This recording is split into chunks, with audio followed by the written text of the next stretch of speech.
The worst types of characters. Now, one that I'm going to say right off the bat, Sims. What I mean by Sims? Like, post-time skip Sanji, Mineta, basically just characters that are just completely weird, like those two. I just, ugh.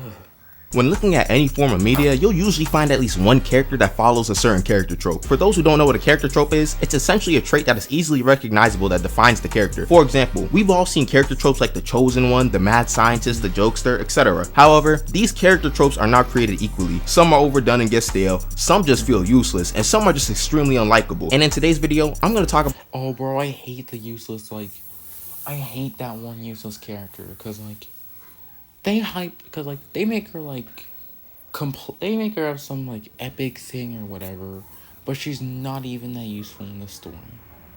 Like Sakura, the biggest thing that she's done is kill Sasori, which, by the way, she also had help from Lady Chiho.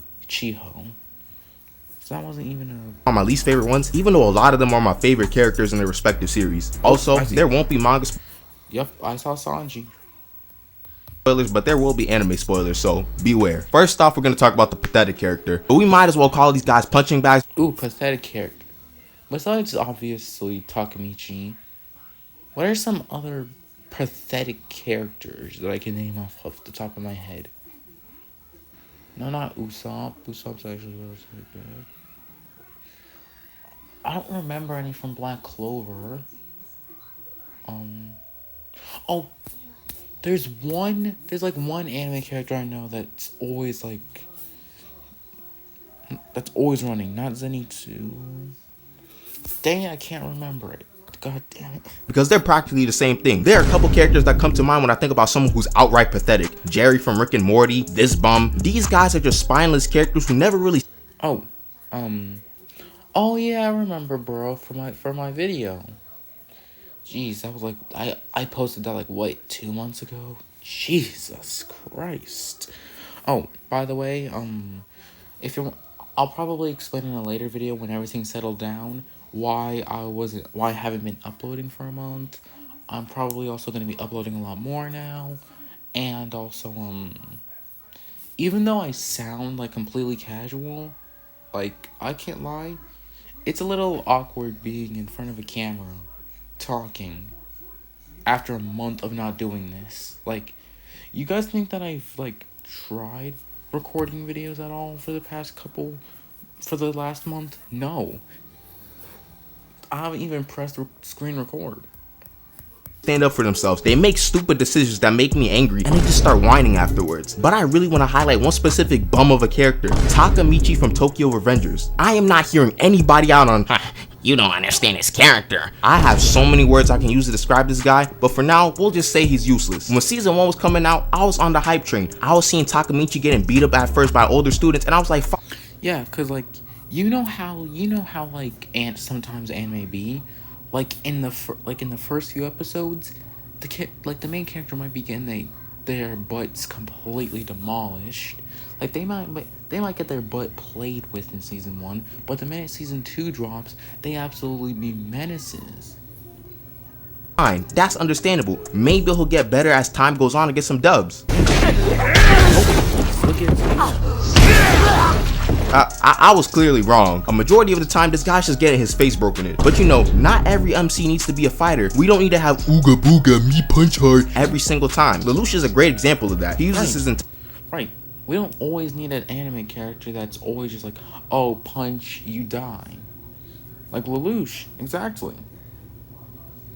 Now I'm thinking of another one, but I might either sound completely stupid or just like a complete weirdo. So we're just gonna move on. Intelligence to win many battles in the series. Unfortunately, Takemichi isn't even that smart either. I feel like with his ability to travel back 12 years into the past, he should be able to get more things done. And nobody better tell me that it's a realistic depiction. If you had the ability to go back 12 years with your knowledge now, you're telling me that you'd mess it up as bad as Takemichi? For example, he knows he can't fight, so he should have been armed himself. I know they consider it dirty. Right. You're telling me you get a 12-year redo, and somehow you're still bad.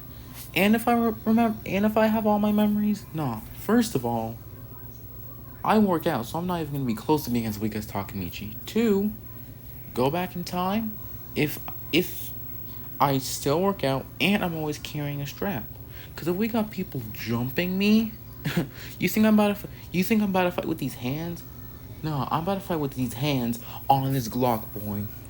What you talking about? But you already decided to become a delinquent. If people are willing to murk others over some territory beef, you gotta do what you gotta do. These are middle schoolers who are capable of knocking out people with a single kick while carrying someone else on that same leg. This should be your note to start learning how to box. He also tries to fix things in the past but ends up failing so many times. He knows that Baji getting packed is the reason why Mikey starts to spiral down. So his bright idea is to hold Baji's waist. And guess what? Baji gets stabbed because he couldn't protect himself. There are way more instances of him just failing to make things better because of his own incompetence, but to be honest, I just don't feel like going through them. Also, this bozo can see that his living conditions are not the best in the future. Like, look at his room. So maybe instead of just falling face first trying to save your middle school girlfriend, you can get out of the gang like...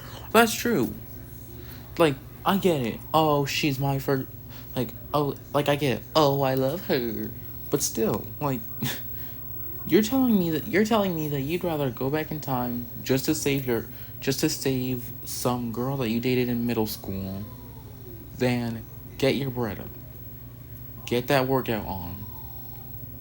Like, you're more focused on a girl than getting your life together. That's crazy. That's just crazy. And focus on school. But I think the worst part about this guy is the fact that all he does is just cry. Don't get me wrong, there's nothing wrong with crying, but it's literally all he does. People said Deku cried too much. No, because people be saying Deku crybaby. Deku's not a crybaby anymore. One for all. Hang on, let me put on my Deku voice. One for all. Full cowling. 100% discount. Delaware, Detroit, Fry Maker. Okay, I'm a stomp. I'll never live that down. I'll never not make a joke about that. But seriously though, Deku stopped being a crybaby. Like, I think after the USJ incident, he started to stop being a crybaby, but the minute we hit that Stain arc, I swear, the minute Stain showed up, Deku officially stopped being a crybaby. Like, he wasn't crying as much as he did in, like, Season 1, Season 2. Takamichi's nickname is Crybaby Hero. If he's not getting beat up, he's crying. How can I take this guy seriously, especially since he's the main character? This guy was the main reason why I stopped watching after Season 1. I'm not gonna sit there watching the MC get beaten to a pulp every single episode just to make a dumb decision to cry about later. Any character like this in the show already gets my blood boiling, so when it's the MC who's acting like this, it's just amplified. Like, I'm low-key getting heated just talking about him. Let me move on. Next up, we got the strong character, and not just... The strongest? Oh, I don't hate Gojo, but you know, meh. Like, I don't hate Gojo, but at the same time I don't love Gojo. Any character who's like top 10 strongest in the verse. I'm talking about a character who's portrayed to be top 1 or almost top 1 in their series, with overpowered abilities that basically no one can match. My views on this trope can vary for me depending on whether the main character or a side character is unbelievably broken. And I can't lie, I do. Like, the only reason why I didn't like Gojo so much is because he was basically the main character of Jujutsu Kaisen. Like, how is this side character outshine you in your own anime? I know you may be thinking, what's your problem with it? Let me cook real quick. I want to focus on a side character being the strongest or practically the strongest in their series because I feel like they tend to have a lot of the problems I have with this trope. When we see a character like Gojo or Yamamoto, we see them with such absurd abilities that no one can rival besides the main antagonist. And side note, in Thousand Year Blood War, it's clear that Yamamoto actually isn't the strongest, but prior to the war arc, he was portrayed to be up there in strength. However, problems arise because of their strength. When you write such a strong character that's not your MC, you can't just leave them in the story because they can just solve any conflict themselves. Aizen knew that Yamamoto probably could have beaten him before he fused with the Hogyoku if he decided to just go all out and burn everyone there from the start. Fake Geto knew that a single red from Gojo will rearrange his guts thoroughly. Maybe I'm just salty because a lot of these characters like Yamamoto or Gojo tend to be my favorites in the show. Like when Yamamoto said, "Bankai, Zanka no touch, One of my favorite moments in the show. But once you see these characters a lot, you notice a pattern or at least a certain trend. Either the villain has some sort of backup plan to incapacitate said strong character, like Wonder Wise or the Prison Realm, they get horrifically nerfed in some type of way, or they get written off in a way that manga spoiler, he's right. Or they just kill him off. Gojo got turned into a Kit Kat bar. Gojo really said, I want the 50% discount. Blood really said, I'll take half off. Okay, I'm gonna stop making these Gojo jokes.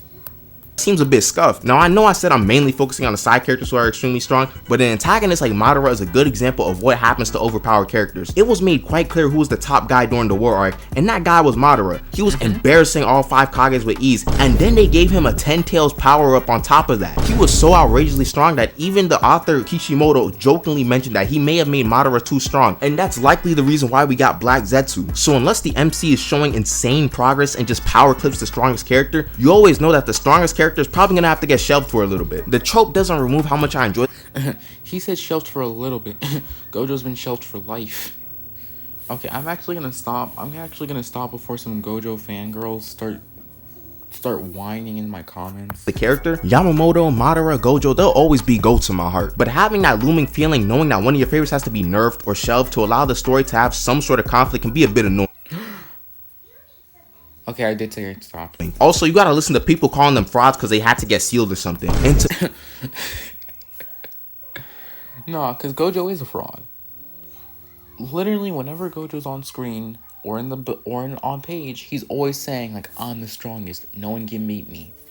He even said himself, "Why do I need to care if my body's used as a weapon if I already won't die?" Like, I think it's like chapter 236 is when he dies. Like, even one of my favorite like parody creators literally made a joke about this. Chapter 236, bitch. You should really watch it. I don't remember their name off the top of my head, but all I know is that they be making some of the funniest parodies of like My Hero Academia, Solo Leveling, Jujutsu Kaisen. It's just really funny. Be honest, that's a topic for a whole different video because I've heard people call Yamamoto a fraud because he lost to Yu Haku. Yamamoto is the furthest thing away from a fraud. Hold up, before you move on, if you're new and you got this far, you might as well subscribe. I like to drop content like this weekly. Anyways, back to the video. Next up we have the pervy character. Yeah, I don't know if I actually said this in the beginning of the video or not, but pervy characters like Mineta, post-time skip Sanji, I just get all cringe. I just get cringed when I just see them, cause like Mineta, this scene right here explains it all. This guy is tweaking at the thought of seeing the girls without clothes on. That's crazy to me. Then Sanji, dear Sanji. This is why I'm a Zoro fan. Cause how are you gonna defend Sanji when he's over here pulling a Denji, acting like a dog for Stussy? Like, don't get me wrong, she bad. Like, don't get me wrong, but still. When does a girl become bad enough to the point where you have to act like a dog for her? I feel like a lot of anime have had this type of character, and depending on the extent of the trope, it can be fine. But some of these characters just start acting like...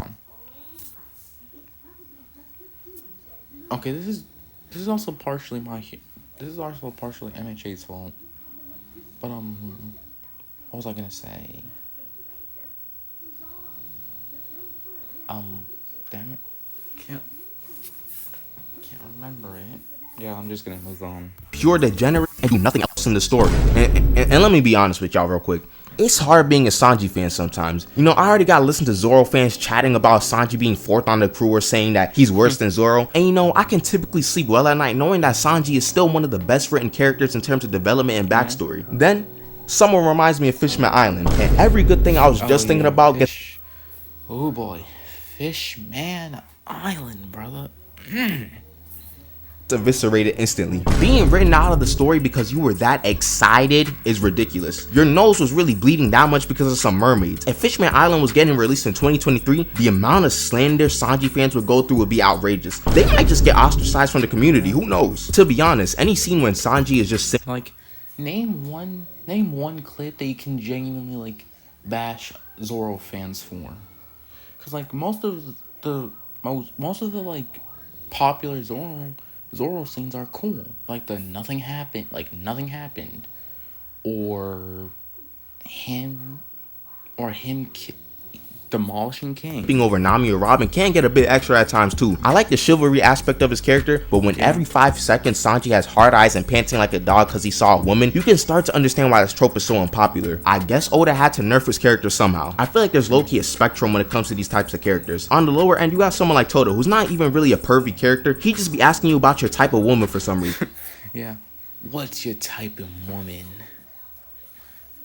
But that's not even his main thing for real. Then there are the classy old pervy guys like Roshi or Jiraiya, and I won't lie, Roshi was low-key bugging at times. Oh yeah, that's true. Like the fact that Roshi was trying to rizz up Chi-Chi, who was I think Goku's wife at the time, and was decades young. Because according to the Dragon Ball Wiki itself, Roshi is over 100 years old. You're telling me you're trying to raise up a girl that could be your great granddaughter. Goated characters, but do / say some questionable things as comic relief. True. Oh god, 106 centimeters. Oh, the famous 106 centimeters. No, tell me why I did not mean it to sound like that. I know someone's gonna make it sound like that song. But tell me why, Zoro, apparently, this is just going off things I've heard, Zoro is 110 centimeters, which is bigger than most One Piece girls, and apparently bigger than Tsunade. How does that make sense? How? How? On the extreme side, we have someone like Mineta, and I don't even hate this character like other people do. He's just extremely weird. These are the type of guys getting walked like dogs in real life and enjoying it. I feel like the only way this type of character can actually quote-unquote work is if it's purely comic relief and it doesn't turn into criminal No, because like I hate Mineta because of how pervy he is. Like, how are you such a perverted character to the point where just the sight of your room door makes every single girl in your class not want to go in? Like, that's just crazy. Just a single sight of you inviting them in, they all just went like, nope, I'm good. Or take away from the actual character. This last one I want to cover real quick is something we're all familiar with. It's this guy, and this guy, and this guy, and this guy, and this guy. After... Oh, yeah. Black-haired MCs? Honestly, I feel like it's been a while. Oh, wait. Genu. Never mind, continue. Kirito and Sword Art Online, I felt like every year these black-haired MCs kept popping up. As soon as you see a character look like this, you know it's probably some generic isekai. If you see the main character look like this, I advise you to turn away because you're about to watch straight mid for 12 episodes. I don't want to hear any ifs, ands, or buts. Hold up. Solo Leveling. Peak. I don't care what anyone says. Solo Leveling was peak anime for me. This is an MC and you just decide to give him one of the most generic faces of all time. The face is starting to get a bit frustrating too because I see it so much. Like, at least make his hair red or something. I hope you guys enjoyed the video. I just really wanted to talk about some of these character tropes because I feel like some of them don't get talked about enough. Besides, that'd be vid. But yeah, that's all for this video. I'm probably gonna be uploading a lot of videos, so be in tune for that. But yeah, that's about it, and I'll see you guys next time. Don't forget to like, comment, subscribe. Check my YouTube channel description to follow my Instagram. And another thing, I'm considering doing a gameplay. I'm considering posting my first ever game on the channel, so I'll probably sometime make a community post asking which game would you like me to see play. And I'm not gonna spoil what games are gonna be on the poll, but anyway, that's all. I hope you enjoyed. Peace out.